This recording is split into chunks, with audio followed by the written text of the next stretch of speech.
រឿងអ្នកមានសិលនិងអ្នកមានពូជកាលគ្រាព្រះសម្មាសម្ពុទ្ធទ្រង់គង់នៅវត្តចេតពុនជិតក្រុងសាវត្ថីដែលជាអារាមរបស់អនាថបិណ្ឌិកសេដ្ឋីសាងថ្វាយមានព្រាហ្មណ៍ម្នាក់បានធ្វើការពិសោធន៍ថារវាងសិលនិងពូជពង្សតើមួយណាមនុស្សគោរពជាងមនាលព្រាហ្មណ៍ហេតុអ្វីបានជាអ្នកធ្វើដូច្នេះ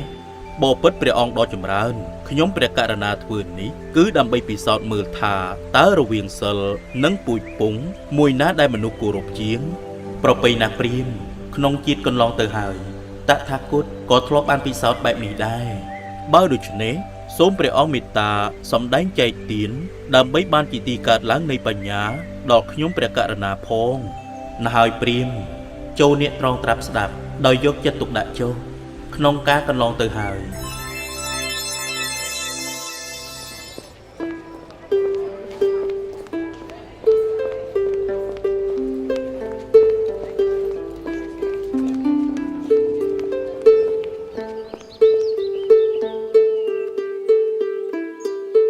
មនុស្សម្នាមហាជននាំគ្នាគោរពស្រឡាញ់អញជាខ្លាំងតើគេគោរពដោយសារតែសិលដែលអញប្រតិបត្តិឬដោយសារតែពូជពង្សវង្សត្រកូល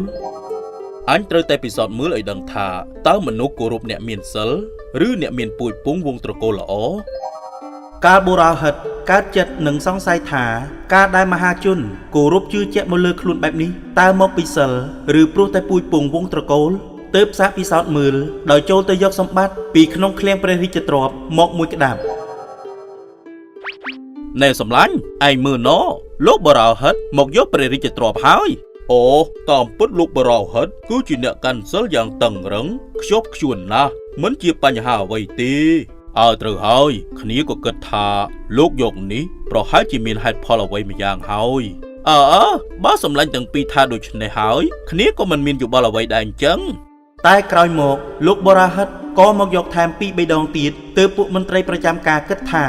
លោកបរោហិតប្រហែលជាដាច់សិលអស់ហើយពួកគេក៏ចាប់ចងដៃនាំទៅថ្វាយព្រះរាជាឲ្យដាក់ទោសដោយបណ្ដាអាក្រោសពេញទីក្រុងណែអ្នកទាំងឡាយឃើញទេនេះគឺជាលោកបរោហិតដែលអ្នកទាំងឡាយគោរពស្រឡាញ់អត់ទោសផងតើលោកបរោហិតមានកំហុសអ្វីដែរគឺថាលោកបរោហិតនេះបានលួចនៅព្រះរាជទ្រព្យរបស់ព្រះរាជាណា